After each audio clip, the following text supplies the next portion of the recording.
Baik, untuk mata kuliah produksi bersih merupakan bagian dari eh, mata kuliah yang ada di TIP yang mendukung pilar lingkungan.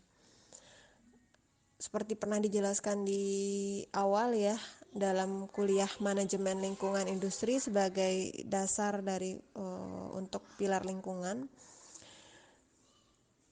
Kegiatan manusia itu biasa dilakukan untuk memenuhi kebutuhan hidupnya, di mana dalam kegiatan tersebut bisa menghasilkan baik itu berupa produk atau barang maupun berupa jasa. Nah, kegiatan manusia itu bisa meliputi beberapa hal, baik itu kegiatan yang sederhana di rumah tangga, di kegiatan di pasar, pertanian, perkebunan, perindustrian, perikanan dan sebagainya, di mana dalam proses kegiatan tersebut eh, akan selalu dihasilkan yang namanya limbah atau buangan eh, yang tidak digunakan dalam proses utama pembuatan produk tersebut ataupun dalam kegiatan menghasilkan jasa. Nah, apabila limbah tersebut kemudian tidak ditangani dengan baik atau tidak diolah dengan sebagaimana mestinya sesuai dengan standar yang ditetapkan, maka itu akan berpotensi merusak lingkungan. Dalam mengelola lingkungan, ya ada strategi yang dapat dilakukan. Yang pertama misalnya adalah dengan pendekatan kapasitas daya dukung.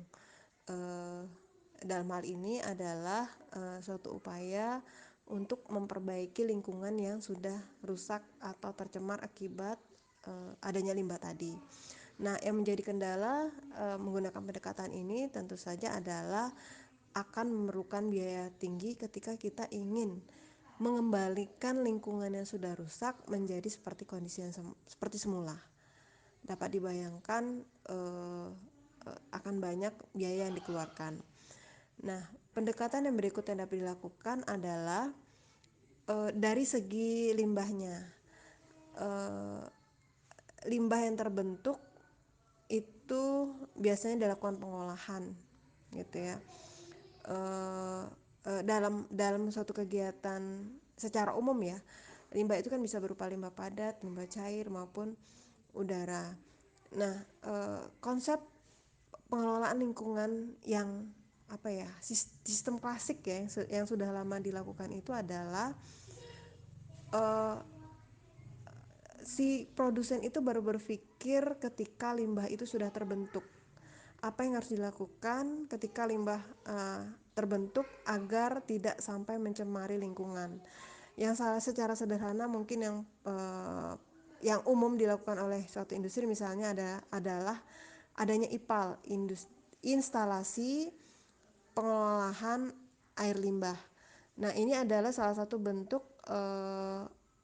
pendekatan dari penanganan limbah dengan cara mengolah limbah yang terbentuk atau disebut juga sistem end of pipe treatment. Artinya pengolahan pada pipa terakhir proses produksi, karena kan biasanya limbah itu keluar di akhir proses produksi. Jadi metode end of pipe treatment. Namun metode ini juga memiliki kendala, yaitu yang jelas limbah akan tetap terbentuk, jadi tidak mungkin ada namanya zero waste. Tahu zero waste? Zero itu nol, waste itu limbah, limbahnya itu nol, enggak. Jadi tetap limbah itu terbentuk. Kemudian prinsip dari metode yang kedua ini adalah hanya mengubah bentuk limbah, ya. Kemudian juga tetap akan membutuhkan biaya sehingga akan meningkatkan biaya produksi karena adanya instalasi tambahan untuk mengolah limbah tersebut.